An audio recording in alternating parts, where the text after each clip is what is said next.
Hi, in this video I'm gonna show you a local interface of Dahua network video recorder. Specifically, this is a Pro Series NVR5208-4KS2E recorder.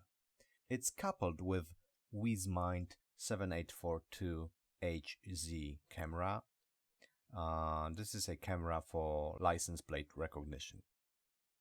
So this is the first thing I see when I turn on the NVR, and right then I can see the main live view window with 4 subscreens for every camera. At this moment I have only one camera plugged into second power over Ethernet port. The first window shows a missing camera because it's unplugged, and that's why it says it failed to find network host. Now what you see here is a view through the window, so there is a bit of reflection visible on the left side. I had to cover some of the parked cars with privacy masks because the camera was freaking out trying to recognize the vehicles countlessly.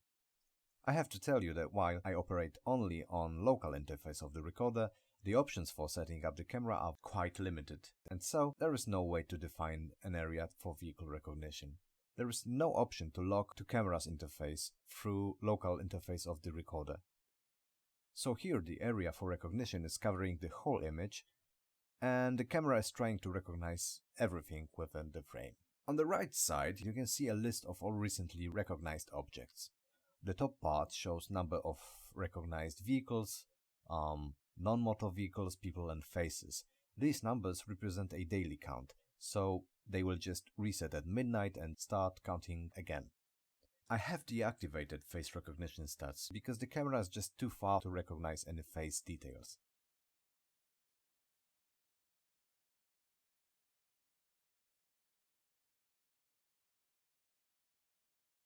If I click any object from the list, I get a whole frame still image of a moment this vehicle was identified. There is also a cropped portion of this image on the top right and all gathered data about what was recognized. As you can see, not much here. Actually, only the color has been recognized. But fairly, this is quite a distance and the camera won't be able to see much.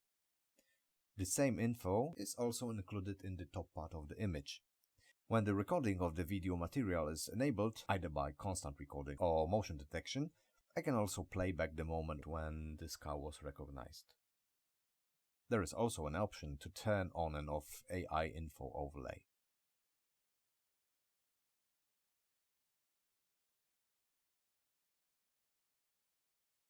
Alright, right click and we're back in live view. In the top right corner there is a small gear icon. If I click it, a new window appears where I can define attributes being displayed in the right hand menu. I can also activate or deactivate whole sectors like I did with face recognition. If I move the cursor to the top part of the image, a small menu appears. Here I can choose to watch most recent recorded footage. I can also choose to zoom in live view. Unfortunately, the image freezes when I grab it and move from side to side. Just notice this car. It's not happening when I operate inside camera's web interface.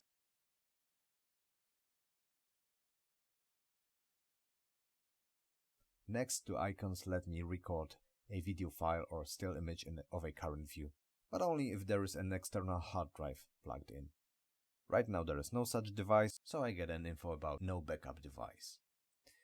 Next icon will work probably if I had a camera with speaker, then I could probably talk to a person standing next to the camera. And the last two icons let me choose between mainstream and two substreams. Let's jump to main menu and see what I can find there. First off, I can go to search tab and play back recorded material. The yellow line at the bottom timeline shows what has been recorded. As there is a lot of movement happening on the street, there are about 6,000 vehicles coming this way every day, there is almost constant recording happening, and so the timeline is mostly yellow. I can click in any place of the timeline and instantly see what was being recorded. If I move back a few days, you can see the problem I've mentioned in the beginning. The camera is detecting parked cars. so I had to create privacy masks to avoid this. Now, as in case of live view, when I zoom in the image and I try to pan the image, it freezes. This is really annoying, and I think guys from Dahua should definitely work on it. Okay, let's move back and with a right click of the mouse, and let's go to AI panel. This is a place where I can find all gathered data by camera's AI functions and define some of the parameters. I'll go straight to motor vehicle detection, choose channel 2 and hit search to show what we get. Alright, this is a list of all motor vehicles captured today. There are 132 pages, as you can see at the bottom. There is however no info about total number of records. I can of course multiply 132 pages by 25 vehicles per page to get a total number for today, but it would be just nice to have such info written somewhere here.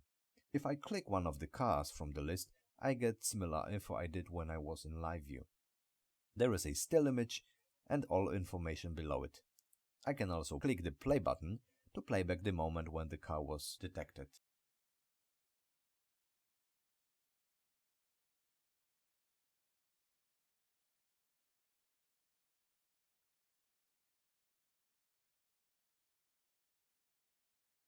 Alright, let's go to the first page of this list.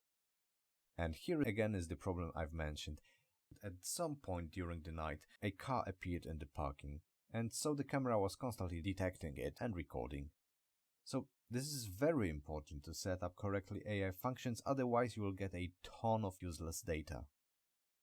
And again, this is not possible to set up those functions inside NVR. You have to log directly to the camera to do that. Now I want to show you an example where a license plate number has been recognized. This is me driving through a gate. And in this particular case, the vehicle was close enough to the camera so that it was able to grab and recognize plate numbers. When a plate number is recognized, a cropped image of the plate is displayed below vehicle picture. But then, right after me, there was another car entering the gate and the camera didn't catch any numbers. So, what can we do more? I can, for example, sort out only red vehicles.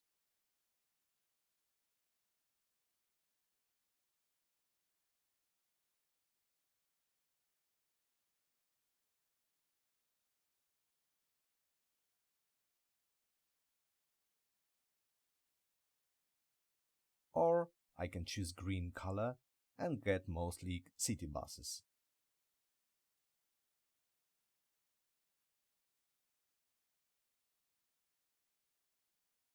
I can also sort by vehicle type, a logo of the car, and some other criteria.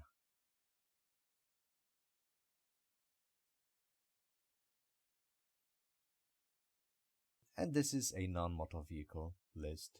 In this case, these are mostly bicycles and strollers. And here is human detection tab. Let's say I want people only with an umbrella. Well, that's not what I wanted. These are incorrectly labeled results.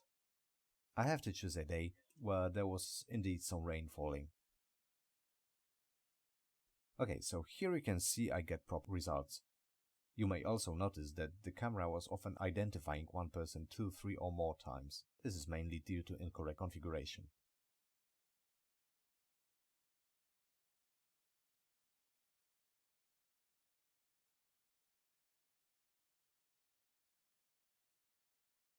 So now let's say I want to export 2 or 3 results. After clicking a tick button for given result, I go to export button at the top left and click it. Of course, I get an info about missing backup device. But if I plug in an external hard drive, a pop-up window appears with 4 options. None of these options is what I want, so I right-click to close this window and click again an export button. This time a window with drive info appears. There are already some exported files on this hard drive, as you can see.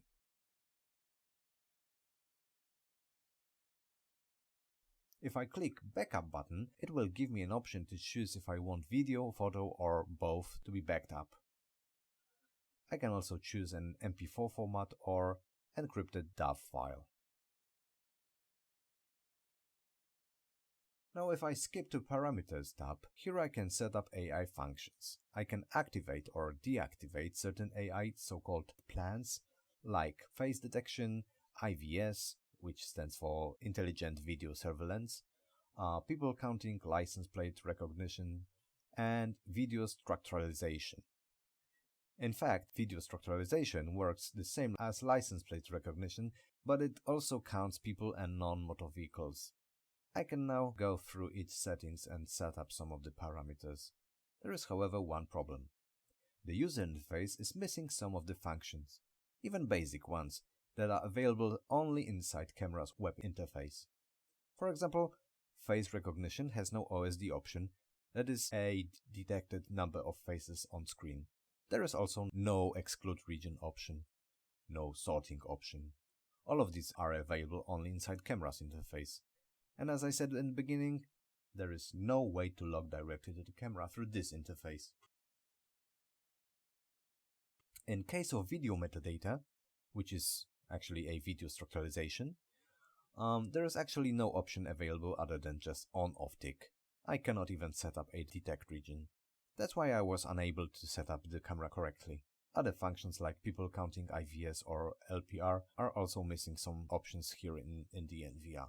But the most weird thing to me is that when I go to camera setup and image setup, some of the very basic functions are also missing. For example, I can't set up any exposure parameters. There is a box called exposure, but the only function there is noise reduction on-off feature.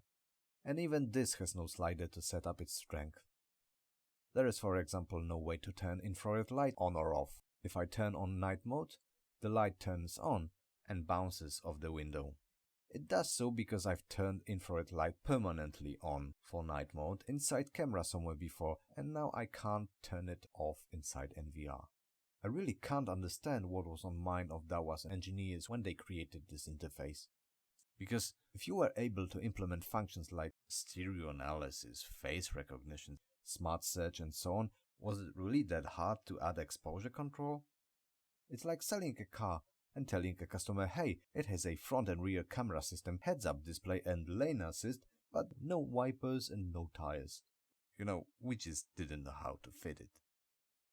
They should either give all functions or tell the user to set everything inside camera. It looks like they just couldn't make their mind.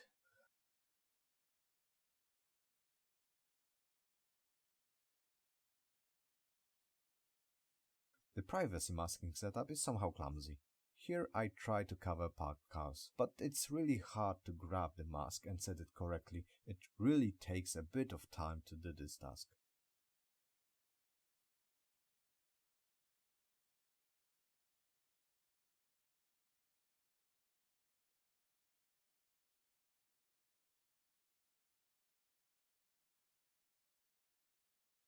I have to admit at this point I have a mixture of feelings about this recorder. It does what it's supposed to do, but there are some very basic functions missing which I didn't expect from a pro-grade device. I would advise anyone who has an NVR to never rely only on this device when setting up your surveillance system.